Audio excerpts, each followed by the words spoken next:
Voy, kep qapsız go. Bu yer nem dep keldiniz? Eğer pul dep kelgen bolsanız, bizde pul yok. Yo'q, men pul so'rg'il kelmadim. Men dadamga rahmat aytg'il keldim. Telefon qilsam olmadi. Davolash pulini to'lab bo'pti. Tölep boptu. Bu özgür Nicat! Nicat! Nicat! Siz menden yoşurun yeni burunqa ayağınızda davalanish pulini to'lab etdingizmi? Nima? Men Bizning moliya qiyinchiligimiz bor. Demak siz burunqa ayağınızda hozirgacha o'ylab yuribsiz-da. Men bilan ajrashqingiz bor o'xshamamdi. Shundaqmi? Moliya qiyinchiligi? qara qizim. Hozir ahvolda qiyin. Sababsizlar to'xtamlar aytqindiyotidu. Anladingizmi?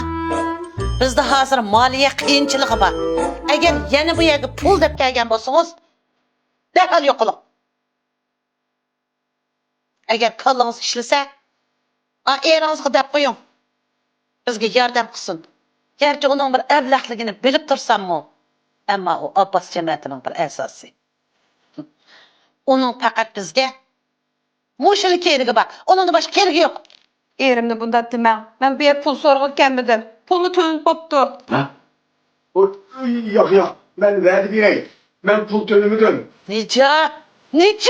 Verdi beray.